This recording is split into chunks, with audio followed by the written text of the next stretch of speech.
My job is to somehow make them curious enough or persuade them by hook or crook to get more aware of themselves and where they came from and what they are into and what is already there, and just to bring it out.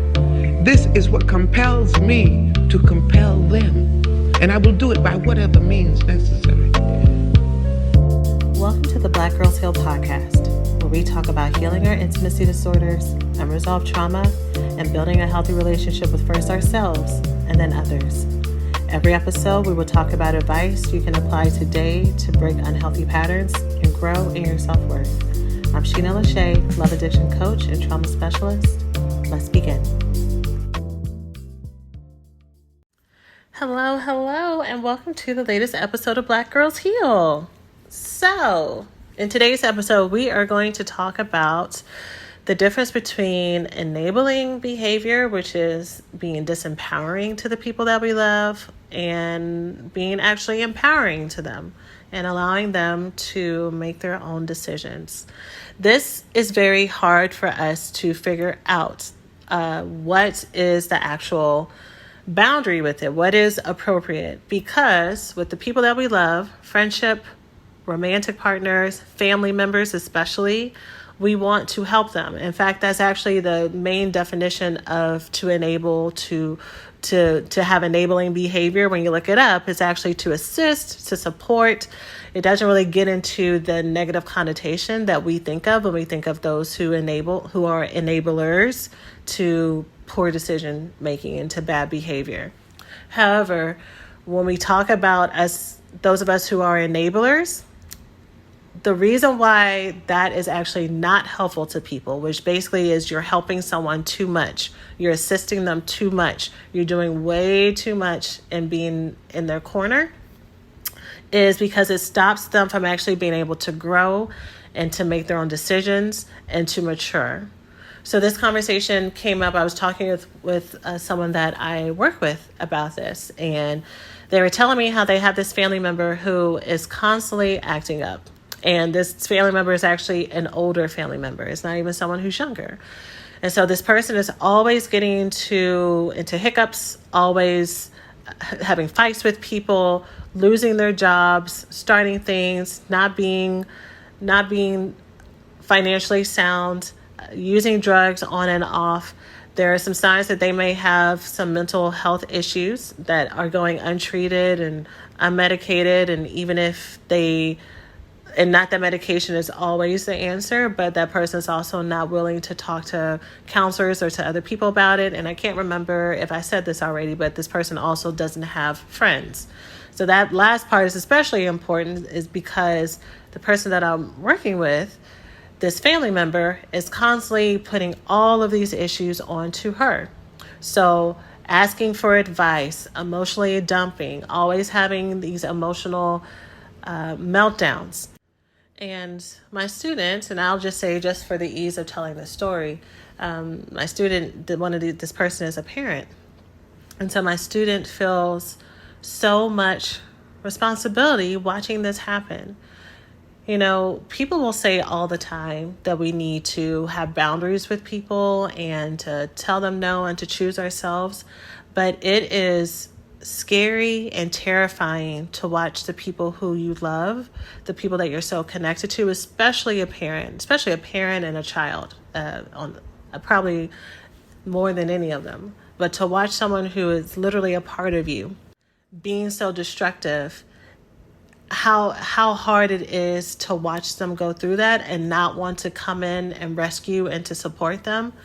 But here's the thing, when the people that we love, or just people around us in general, but especially the people that we love, if they are consistently involved in reckless, dangerous, unstable actions and behaviors, and they never have to work through the consequences of that, because we're always there to swoop in. We're always there to be the person who catches them, not only when they fall, but we're the one cleaning up the mess, that they never have to deal with the fallout of their actions. They never have to learn. They never have to grow. They never have to mature. And when you're enabling, you think that you are providing that cushion because they are going to eventually grow out of it. But what happens is that they don't. They don't because they don't have to. Why would I actually need to learn how to keep a job and manage my money if I know that you're going to come in and give me money eventually? I mean, you might think that you going off on them or you having a fight with them or giving them a lecture is punishment, but it's not. What they want is to be provided for, and you're going to give it to them. You may say a whole lot of stuff about how you're not going to do it and wait to the last minute, kinda, but you're really still going to give them what they want, and they know that. Why do I need to learn how to control my tongue and control my anger if you're actually still going to come back around? If after you go and take your space, you're just going to come back and things are going to fall in the same way they were before? Why do I have to learn how to clean the house, to straighten up, to take care of my environment if I know that after you complain and after you say a whole lot of things, you're still going to come and clean up? The way that we get out of this dysfunctional cycle is not to help them so much to where they become self-sufficient, because they already have the skills to become self-sufficient, and I'll say more about that in a second. But the way that we get out of that cycle is to get out of the way. You have to fully, completely get out of the way so that person has the ability and they actually have the need to stand up on their own 2 feet to move forward. One or two things are going to happen when you actually move out of the way and you stop enabling bad behavior. Either they are going to get really mad at you, maybe call you selfish, maybe call you bad, maybe say you never cared about them, maybe pull out every single thing that they know to do that's going to make you feel like crap to get you back into that cycle, to make you feel really ashamed of yourself, to make you feel really guilty as if you are the one who's hurting them versus the fact that they're hurting themselves. They're going to do all of that to try to get you back in the saddle. And if you don't, then they will have to do it themselves. They will be forced to deal with the fact that they have real needs and someone's not going to come and do this for me, so I have to do it for myself. So that's one option. Or they are going to spin their sob story and spin their victim mentality to get someone else to come and take care of them. Because here's the thing. The people that we're enabling, the people we think are so fragile, the people that we think can't really take care of themselves, they're survivors.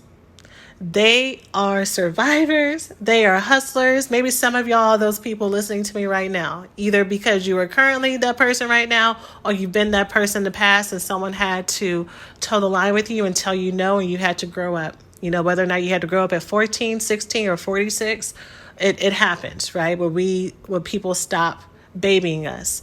But the people who are using you, they have learned how to, and I'm going to use these words because they're necessary, and I'm giving that disclaimer again because I know that there are people who are listening who have grown and you've evolved. So you know that these words fit, but I'm not trying to hurt anybody's feelings. But they have learned how to exploit.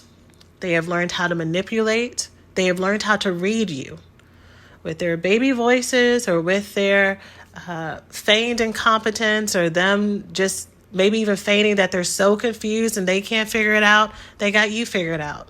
They got you figured out. They got the relationship figured out. They got the family figured out.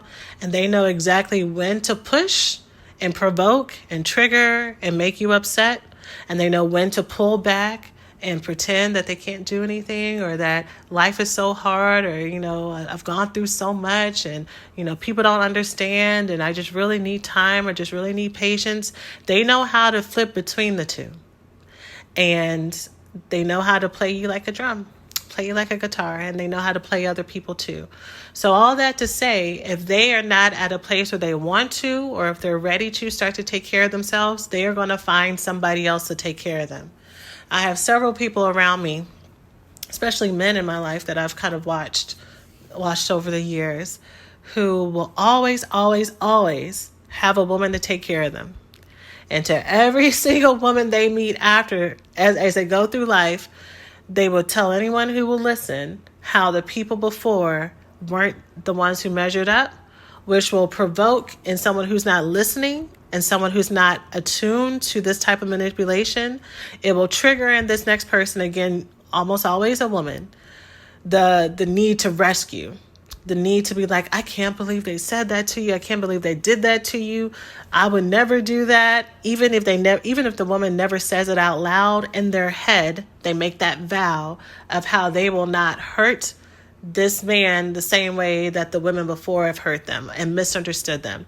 So she creates this internal vow that she is going to take care of this man better than anyone before. So, and she does, and she jumps right into superhero role, and just, this person is treated like a king. And well, this, I just watch, it's just incredible. And it's incredible because I think it's a fantastic super skill, honestly. Like, that ability to be that much of a survivor and that much of an intuitive person, it really is a gift. And it's just really sad that it takes advantage of so many hearts and so many lives to move forward.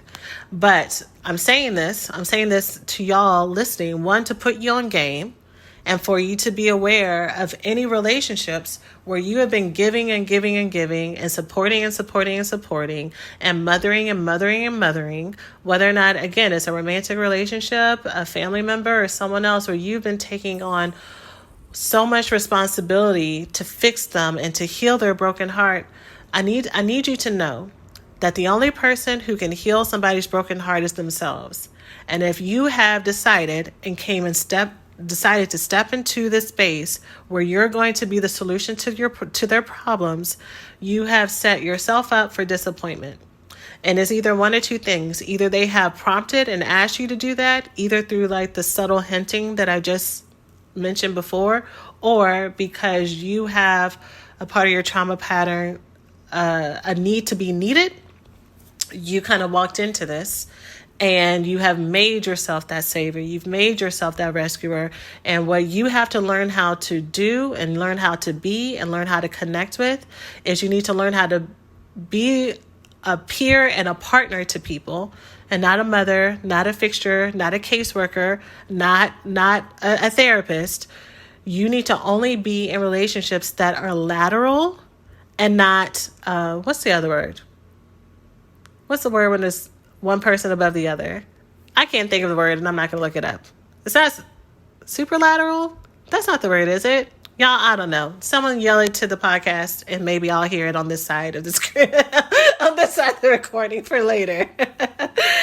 But you want to be in horizontal, mutually beneficial relationships, because that stuff runs out. Either you will get burnt out taking care of them, and then because you said at the beginning, remember you made that internal vow at the beginning that you were always going to be understanding of them and give them space and give them time to figure it out. They just need a little bit of help. They've just been through so much. You are not going to see what's actually happening. You're not going to see how you're being exploited. Or they're going to move on when they find something or someone better. Or they will start to treat you with that type of entitlement that they deserve the help that you're giving so graciously and so much, and it's going to be very hurtful to you. So what are some signs that you may be attached to or thinking of some relationships in the realm of they need me and just playing the role of an enabler? You are over assisting, you are over helping. It is not a bad thing to help people, but let me say this before I keep going. Sometimes it's not even about helping people in a way that's burdening to you, which is a lot of times what we talk about when we are discussing themes of codependency, is when you're overextending yourself. Sometimes you're not necessarily overextending the amount of resources that you have, but because you keep stepping in, it stops them from getting the opportunity to build the skills that you already know, which is why you have the abundance of resources. Sometimes we can mistake the fact that having or the belief. Sometimes we can have the belief that having proximity to us with our abundance of know-how and I already said maturity, but our ability to actually follow through with things, by having them watch us do this so many times or do this for them, that is going to give them the ability to do it for themselves. But that's not the case, especially if it's a person who either doesn't want to learn or doesn't have to learn because they know that you're going to do it for them. So when you're looking at enabling, you really want to look at, is this person actually progressing? Are they actually moving forward? Do they get better for a little bit, but then things get hard, or they fake that it's getting hard and they start saying things like, it's better if you do it, or it'd be so much quicker if you would do it, or I don't know how. Do they really play upon your impatience? And do they really play upon your need, your difficulty, seeing them be in discomfort, so you are more willing to come in and help them one last time or do half of it for them when really ends up being more? There are so many ways that we can fall into enabling and not actually helping the person create the skills they have to make to be a fully functioning member of this society. So here are some things I want you to kind of keep an eye out for and be mindful of if you see within yourself, because the only person that we can change is us. If you listen to this episode or any other things that you may be paying attention to when it comes to enabling and codependency, and you get all fired up and you decide that you're going to go to them and lay down the law and tell them what's going to change, you're putting your energy in the wrong place. All of that energy needs to be focused on the only person you can change, which is yourself. So you need to be having that come to Jesus meeting with you. You need to be talking with yourself about, what are you going to stop doing? What are you going to say yes to? And what are you going to say no to? When you feel tempted to fall in line and to give in, what are you going to do for yourself and say to yourself, and what skills are you going to have access to, and actually make sure that you do, so that you do not continue to fall into the cycle, right? Because when we look at enabling, when it comes to addiction, when it comes to helping people passively quit on themselves because we're the ones who are going to be there to rescue them, we are as much a part of the cycle as they are. We are the ones who are helping them not move forward. So the ways that we empower them is to empower ourselves to come out of it, to learn how to watch with love, because it is possible to fully love someone and to fully want them to win, and for you to watch them kind of struggle a little bit, because it's in the struggle that they learn how to move forward. Watching my 3-year-old put on clothes is a struggle, because that boy will put his arms in the wrong holes. I got places to go. I got things to do. It'll be so much easier for me to just come and put on those pants and put on those shorts for him and put on the socks and put on the underwear and all that other stuff. And he will never have to learn how to do it. I even watch him sometimes try to exploit mommy and be like, and do these little grunts, and like, it's so hard, like he can't get the shoes on. Boy, you can get those shoes on.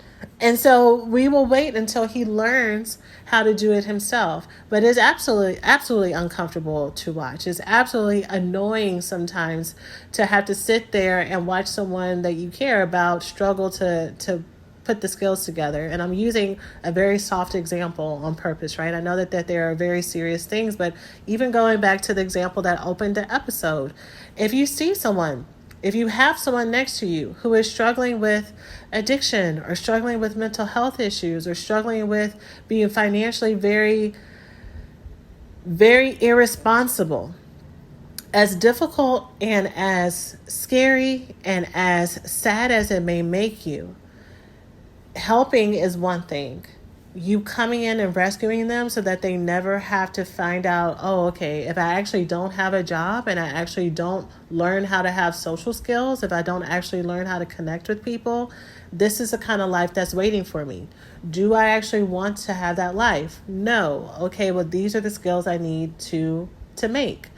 The person who I'm thinking about as well was the only emotional confidant for this parent, for this family member. So for her, it was very overbearing for her to be this parent's only friend and talking to her about all these really negative things that are going on. And so her thing is, well, this person, this family member doesn't have any friends. And so if I don't talk to her, if I'm not there for her, who is she going to have? Well, I'm like, well, it sounds like she has to learn how to make friends. It sounds like, because you are not her therapist, you are not her caseworker, you are not this dumping ground. In fact, part of your trauma is probably the fact that you've been given this role your whole life when it was never your responsibility in the first place. This person has got to learn how to make their own friends in their own age bracket, who has gone through the same things that they have, who is of the same generation, who can actually help them move forward because they have more of a connection in that way. And the more that you enable and listen to every time they call, and you're like just taking it and you're listening, and you're not saying, okay, this is too stressful for me to listen to. You need to go and find some friends. You need to go and find a therapist. That parent doesn't have to find a therapist. They don't have to do anything because they have you. Even though you're telling them every time you have a conversation, you got to find this person. Okay, as soon as they get done listening to you say that, they're just going to keep talking like they always do, right? It's just become part of the cycle. So pay attention to any ways that in your mind you have made excuses for this person. Things like they come from a different generation. They've been through so much trauma. They were attached to a narcissist. They have had such a hard life. They grew up homeless. They whatever. Because all these things can be true, and they can be super traumatic and super hard and difficult. But that doesn't give them a forever pass. A forever pass, it doesn't give them a pass to never, ever, ever learn how to take ownership for themselves. You know, there's a phrase that sometimes people use that says, that may explain you, but it doesn't excuse you. So many of y'all have had the experiences that I've said, and even worse. And you have had to learn how to find access to resources, to people, to tools, to reach out for help and support because you were tired of living the way that you were living. So there's a choice. When it comes to any problems that we have, even inaction is a choice. You get to choose to move forward, or you get to choose to stay still, or you even get to choose to move backwards. But recognizing that whatever that person is doing, it is a deliberate choice. And so are you going to enable them to make that choice to move backwards or to stay still? Or are you going to help empower them to know how to take the next step to get the life that they want? So what does it look like? What are examples of how you can actually help somebody and empower them that doesn't make it feel like you're just completely abandoning them, right? Because again, with people that we love, we don't want, I'm not advocating, and I hope you don't hear me advocate for you to be heartless, for you to be cold, for you to just kind of cross your arms and say, well, figure it out, because there's absolutely a balance in between. I think about when we look at the concept of scaffolding, which is helping someone build skills over time.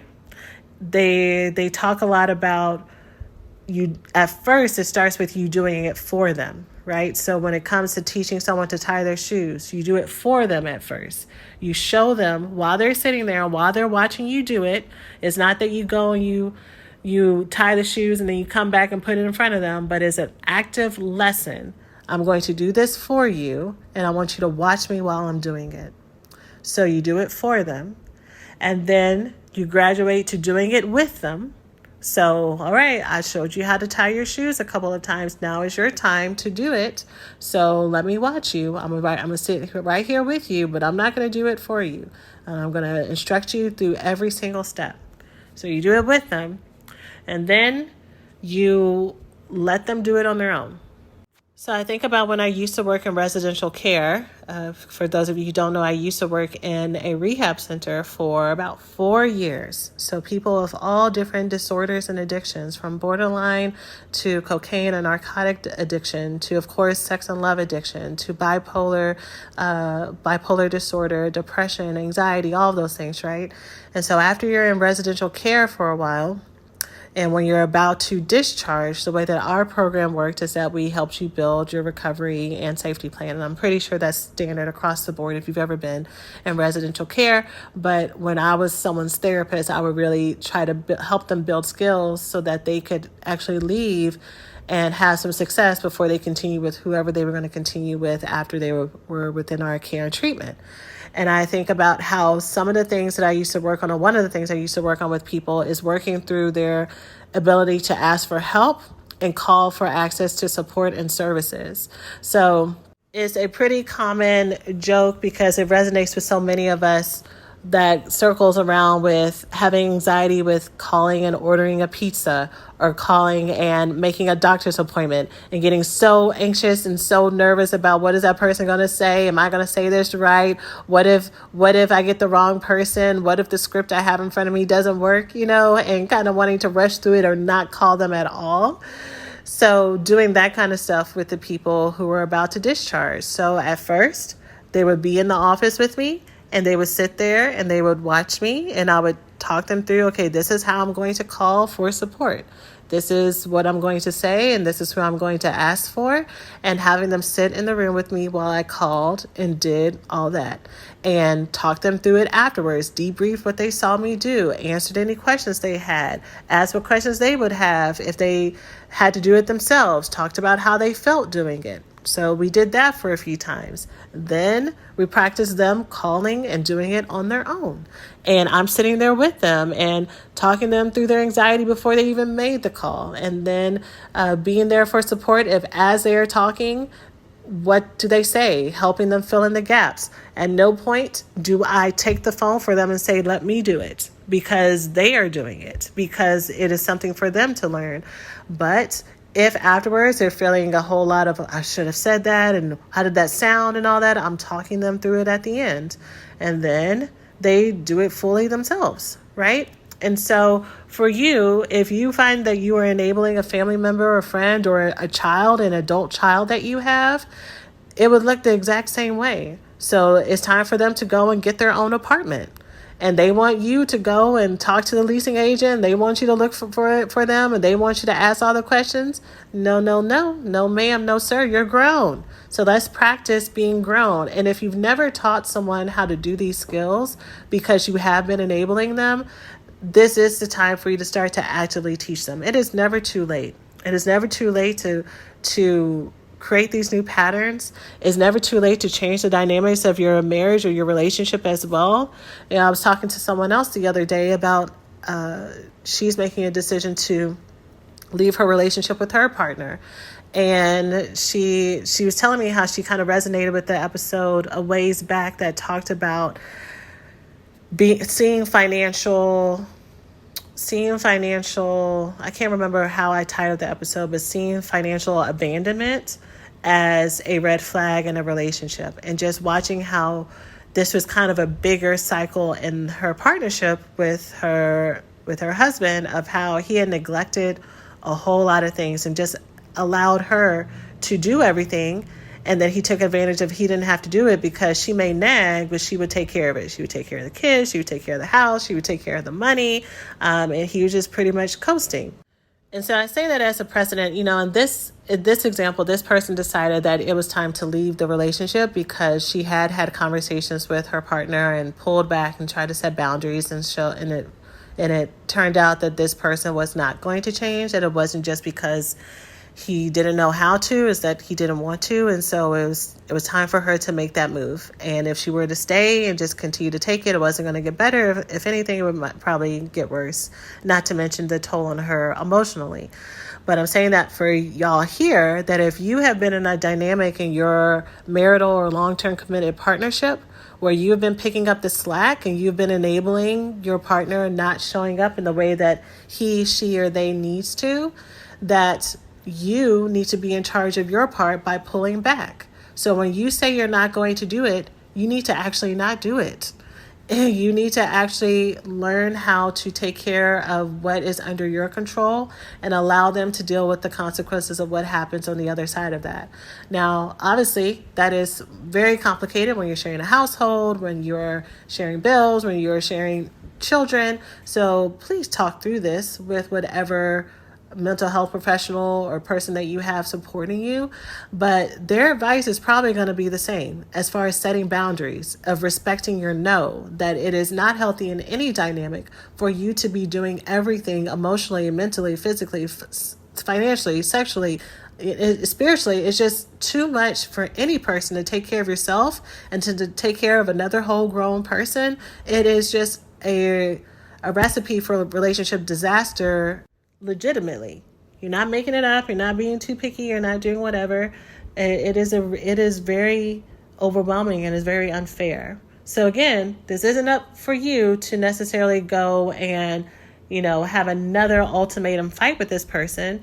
More so for you to determine, what are my boundaries? What am I doing? What am I not doing? Then you can communicate that to your partner, but this is not a game of chicken. It's not a game of, I'm going to see how this goes and if they fall in line or not. You're not doing it for them. You're not doing it as a pressure tactic to try to get them to move, which causes stress in you when you find that they don't. Because usually in those type of dynamics, that person can wait you out. They have learned, they've been through this road with you before. They know that you're just a whole lot of talk and you're just going to fall in line eventually. So this decision has to be for you, for what you're deciding for your own mental, emotional, and personal health. And so you got to live in it. And so that person is either going to fall in line meaning that they are going to rise to the occasion and become your partner. They may kick a little bit of dust up, and maybe y'all will need to go to some type of counseling or coaching to talk through it.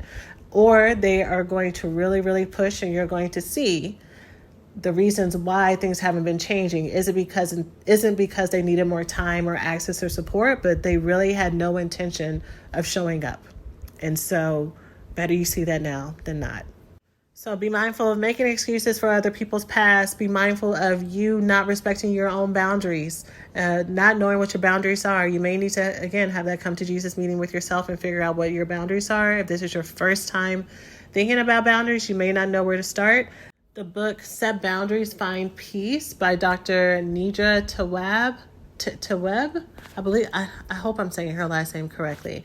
She is written by a Black therapist. She is phenomenal. Many of us know her work. We have seen her reposts and her quotes and her tips and tools about boundaries and inner child work. We've seen it across the web, even if we didn't know it was hers. And her book has amazing reviews from everyone I know who's read it. I have not personally read it, but I trust everyone who I know who has, and I trust the work that I've seen from her. So that would be an amazing book for you to start. But yes, you can do that in romantic partnerships and family and in friendship as well. And just start there. Start somewhere. But again, last time I'll say this, by you saying no and you pulling back, that's the only way you're going to help some of the people around you. It's time. It's time for you to let them become themselves, to find their own identity, to do that hard work. There is not enough overcompensating on your end that you're going to be able to save them from having to go to those dark places themselves so that they can build what they actually want. They're going to have to pull out all those weeds. They're going to have to dig up that foundation to create something new. And that is their own journey. They are going to have their own heartbreaks. They're going to have their own failures. They're going to have their own disappointments. They're going to have their days where they're crying, where they're upset, where they are in the mud, for them to learn how to look to the light, for them to learn how to pick up a ladder and not pick up a shovel and go deeper, for them to learn how to look around and to join hands with the people around them versus pushing them away. They are going to have to figure out that whole journey on their own in the same way that you have had to learn. So don't rob them from that. And it's okay for you to listen and hold space for them. And sometimes that's all you can do, and that's all you should be doing for them. And so hopefully that is helpful. Hopefully that helps set some folks free or reaffirms what you've already been doing and what you need to be doing. And as always, share this episode with someone who you may feel like needs it, and re-listen to it as you may need to over time as well. So that is today's episode. I have loved having you all here as always. I have also loved seeing the registrations for our last and final open house for my final cohort of the recovery school before I stop teaching it live. So I would love to have you in our September cohort at our open house. It is an enrollment open house, so I will be going over the program. I'll be going over how I help you in the program, the structure of it, what to expect of it, the length of it, the lessons, our different tracks, the investment, of course, the payment plans. I go through all of those things, and I'm there live to answer any questions that you may have. A big number of the women who come through my program are women who struggle with these types of enabling boundaries, especially with family members, especially with parents. And many of them are living in the same house with their family members. And so I get to support you live and up close and in person with what does this look like to hold my own, to find who I am, to be respectful. If being respectful is important to you, I mean, I would assume that it is if y'all are living in the same house. But just even, just culturally and what feels good for your own integrity, and how to make this space when you may have been built to be an enabler and built to be parentified, and these are the roles that you've been given, and stepping out of that, what does that look like for you now? So if you relate to any of that, or just boundaries as a whole, and finding your identity and finding what does this mean for me to live in this balanced space, and you have resonated with the teachings here, with my coaching style, with the ways that I've supported y'all, then the Recovery School is the next step for you. I would love for you to be one of my students as we finish out this year and get into the holidays. Get into the holidays, my favorite time of year, and just really prepare us, especially with family season coming up. Oh my goodness. Prepare you with tools to help you go into 2023 and the rest of forever, feeling very equipped and feeling grounded in this way. Would love to have you. So you can sign up for the open house by going to blackgirlsheal.org/open house. It is at 6:30 p.m. CST on Tuesday, August 30th. Would love to see you there. There's enough time for you to put it on your calendar. And yeah, I hope to be able to welcome you in if you find that the program is the right fit for the next step of your healing and growth. So again, that's it, y'all. Sending you so much love as you go into the week. And I will see you in the next one. Take care of yourselves.